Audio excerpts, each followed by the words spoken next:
দেখেন ইমরান ভাই, আমার জন্য আপনি আপনার জীবনটা নষ্ট করবেন না। শুনলাম আজকে নাকি তোমার বউ এসেছিল। ফ্রেন্ড এসেছিল, মজা করে গেল। আপনি আমার বাবাকে কি বলেছেন? তোমার বাবাকে? ওসমান চৌধুরী। ও, ওই বুইটা তোমার বাবা? ওই বুইটা তোমার বাড়ি এসে নাকি?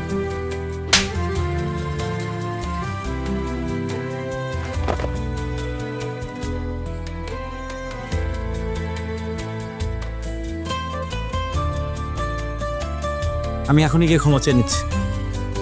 আর আমি এটা কখনোই বুঝতে দিব না যে আপনি আমাকে কিছু করে পাঠিয়েছেন। পয়েন্ট। Thank you. আমি খুবই সরি। আপনি যে আমার জন্য কষ্ট পেয়ে থাকেন, আমাকে মাফ করবেন। না না,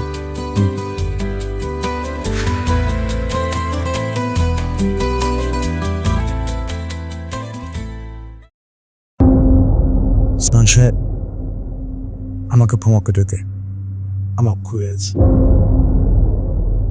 ইয়া আল্লাহ, হঠাৎ করে আপনার কি হলো? আপনি নিজে ক্ষমা চাইতে আসলে? ধরে নিন আমার সুবুদ্ধি হয়েছে। জীবন আর কয়দিনের, একদিন তো আমাদের সবাইকে মারা যেতে হবে। যতদিন দুনিয়াতে বাঁচবো যেন এইভাবে চলতে পারি, ভালো কাজ করতে হবে, আর ভুল করলে ক্ষমা চাইতে হবে। ওসমান সাহেব, দয়া করে আপনি আমাকে ক্ষমা করে দিন। ক্ষমা করার মালিক আল্লাহ। আমি অবশ্য এসব মনে রাখি। আমি আর আতলার আগে পিছে আসবো না। আচ্ছা, হুট করে আপনার কি হলো আমাকে একটু বলবেন? যে বললাম আমার সুবুদ্ধি হয়েছে। তাহলে আমি আসি ওসমান সাহেব। আচ্ছা আসুন। আসসালামু আলাইকুম।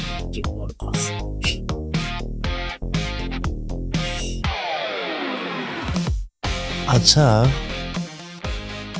আমি যা ভাবছি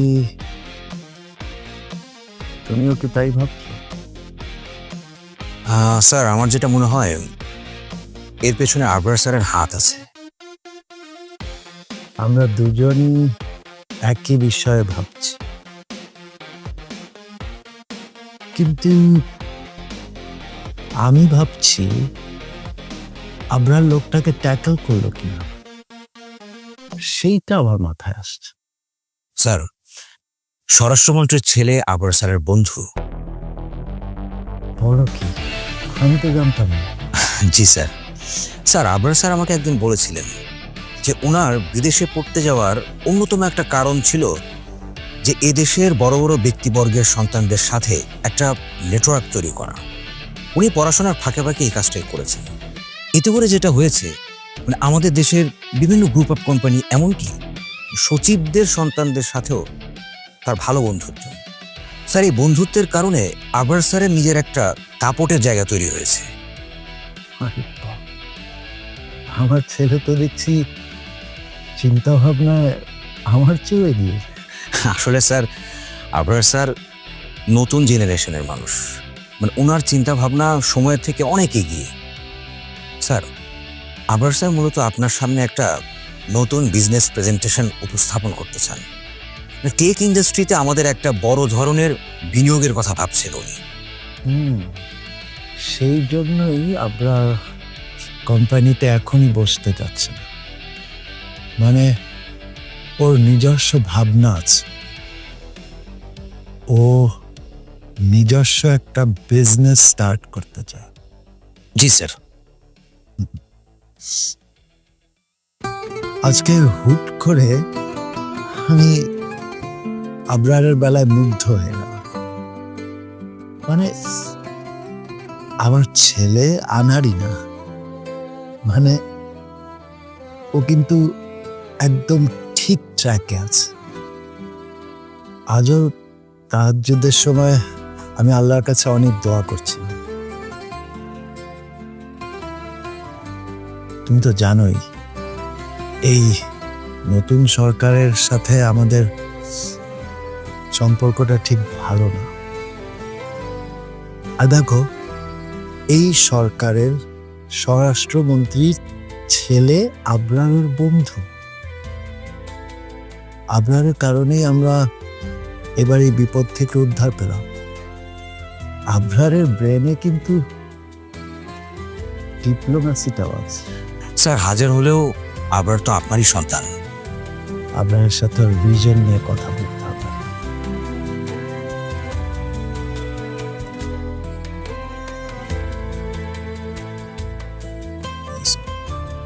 এই যে এখানে এটা তাহলে সাইন করে নিস। আচ্ছা ঠিক আছে স্যার, ঠিক আছে। সালাম।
অবসর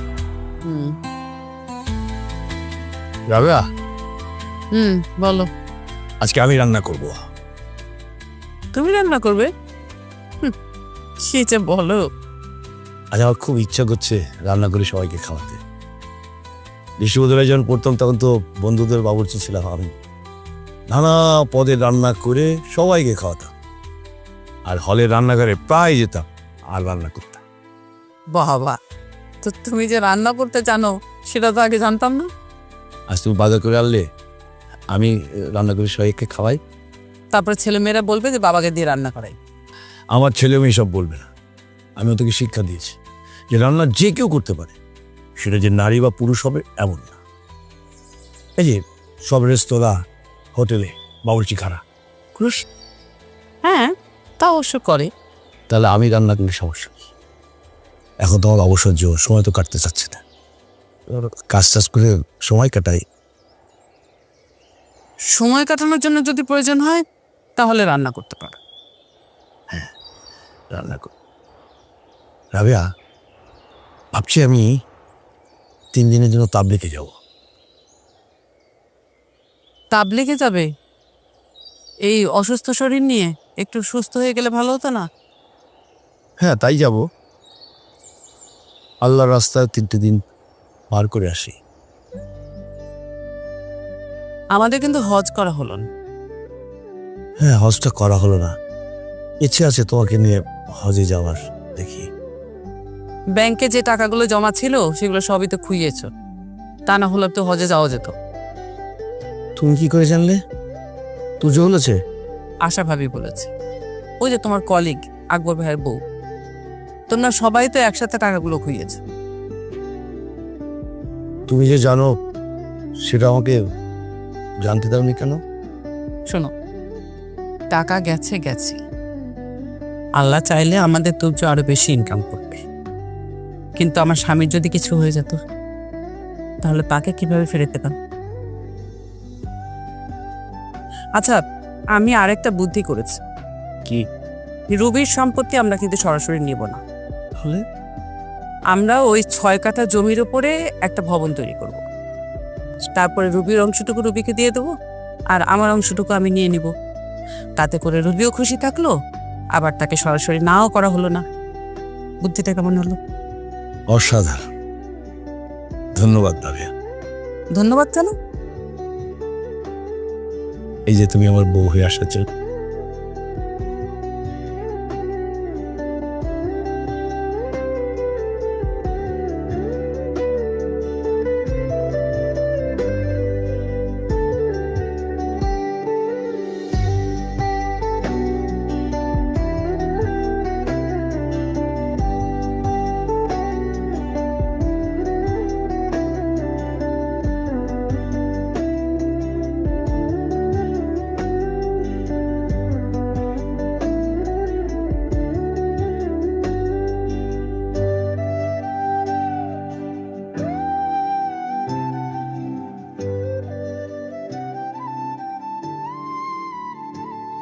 কি ব্যাপার?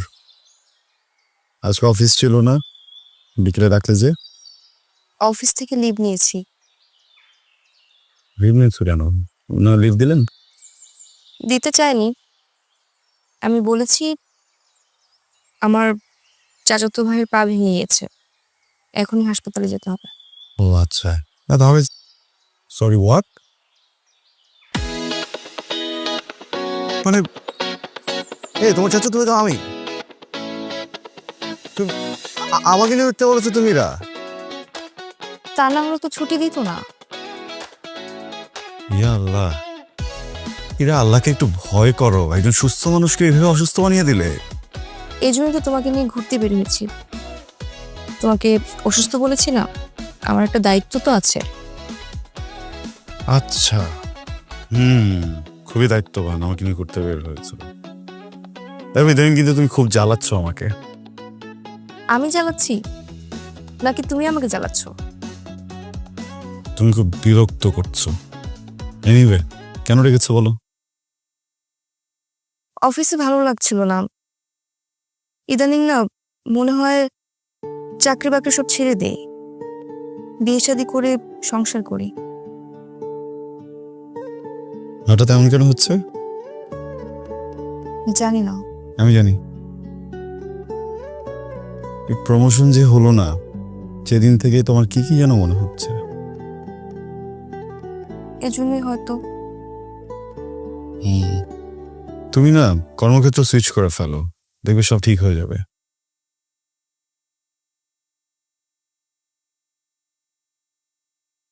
আচ্ছা চলো না, আমরা সবাই মিলে একটা ফ্যামিলি পিকনিক করি। বড় আব্বু, বড় আম্মু, তুমি, আমি, ভাবি, ভাইয়া, পায়াস, সবাই মিলে একটা পিকনিক করি। Good idea. অনেক বছর আগে একবার গিয়েছিলাম। যাও যে। Thank you. মন খারাপ? না তো। হ্যাঁ, কি নেই মন খারাপ? না লুকাচ্ছ বলো। কিছু হয়নি। ওই যে বাচ্চা ছেলেটাকে আবার ডিস্টার্ব করা শুরু করেছে। আরে ধুর, ওকে তো একটা থাপ্পড় দিয়ে তুমি রাইট ট্র্যাকে নিয়ে আসছো।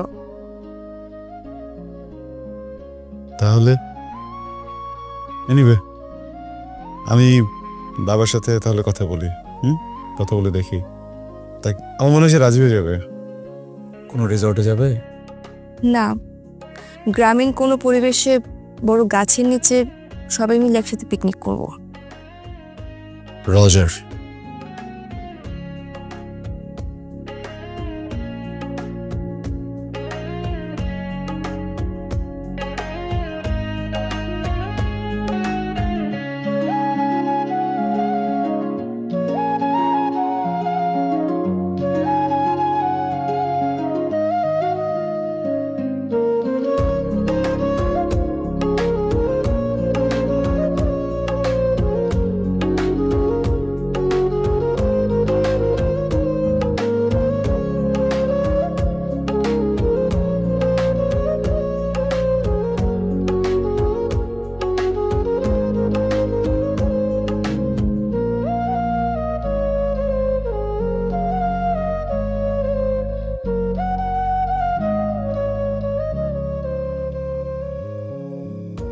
দাদু ভাই, আমাদের ড্রাইভার সামাদ বলল তুমি নাকি আজকে একটা কুকুরকে ঢিল মারছিলে। হ্যাঁ দাদু, প্রচুর মজা লাগছিল। এটা তো ভালো কথা নয় দাদু। কুকুরটা তো একটা প্রাণী, ওর তো পরিবার আছে, সন্তান আছে। কুকুরটাকে আঘাত করা একটু ঠিক হয়? কিন্তু দাদু, আমি দেখছিলাম একটা লোক এত বড় একটা লাঠি নিয়ে কুকুরটাকে অনেক জোরে পায়ে আঘাত করছিল, কিন্তু আমি কেন পারবো না? ওই লোকটা তো ভালো কাজ করছিল না দাদু। শোনো, কোরআনের অনেক আয়াতে প্রাণী জগতের অনেক প্রসঙ্গ আছে। প্রাণীর নামে কোরআনের অনেক সূরা আছে। আমাদের নবীজি হযরত মুহাম্মদ সাল্লাল্লাহু আলাইহি সাল্লাম অভিশাপ দিয়েছেন সেই লোককে যে প্রাণীর অঙ্গচ্ছেদ করে। মহানবী সাল্লাল্লাহু আলাইহি সাল্লাম আরো বলেছেন, কি বলেছেন? বলেছেন যদি কোনো ব্যক্তি একটা চড়ুই পাখিকেও অকারণে মারে, তাহলে কিয়ামতের দিনে সেই চড়ুই পাখি আল্লাহর কাছে নালিশ দিবে, বলবে অমুক ব্যক্তি তাকে অকারণে হত্যা করেছে। শুন, অকারণে কোনো প্রাণীর পিছে লাগা, তাকে শিকার করা, এসব ইসলামে নিন্দনীয়। দাদু ভাই, তুমি তো একটা পাপ করে ফেলেছ। কি দাদু ভাই, আমি পাপ করে ফেলেছি? আমি এখন কি করব? তুমি এখন আল্লাহর কাছে ক্ষমা চাইবে, আর আমাকে কথা দিবে যে এরকম কাজ তুমি আর কখনো কর। দাদু ভাই, আমি তোমাকে কথা দিলাম আমি আর কোনোদিন কোনো প্রাণীকে মারবে না, সত্যি কথা দিলাম তোমাকে। বাবা, আব্বা, সরি, তোমরা মনে হয় খুব জরুরি কথা বলছিলে। আচ্ছা, কে? ইরা একটা প্ল্যান করতে যাচ্ছে, ফ্যামিলির সবাই মিলে একটা পিকনিক অ্যারেঞ্জ করবে। সবাই থাকলাম। এটা তো অনেক ভালো পরিকল্পনা। তুমি তোমার আকরাম ভাই, ভাবি আর পরিবারের সবার সাথে আলাপ করে একটা ডেট ফিক্স করে থাকো। তোমার কোনো কমফোর্টেবল ডেট আছে? ওটা তো রাখাতে হবে। আমার মনে হয় 12 তারিখে ঠিক করে। হ্যাঁ, 12 তারিখ। 12? ওকে, ঠিক আছে, তাহলে আমি সবার সাথে কথা বলে দেখি বা ফ্রি করা যায় কিনা। ও আমরা, হ্যাঁ, থ্যাংক ইউ। ওয়েল, ওই লোক আমার কাছে এসে মাপ চেয়ে গেছে। কোন লোক? নাটক করো না। তোমার মনে রাখা উচিত আমি তোমার বাবা, বুঝেছ? বিষয়টা অনেক ভালোভাবে তুমি হ্যান্ডেল করেছ। পলিটিক্যাল হাওয়া বদলের পর আমাদের ব্যবসা একটু প্রেশারে আছে। তুমি তো দেখছি বিভিন্ন জায়গায় অনেক বন্ধু বান্ধব বানিয়ে ফেলেছ। নেটওয়ার্ক মার্কেটিং তো শিখেছি তোমার জন্য। I'm proud of you, miss.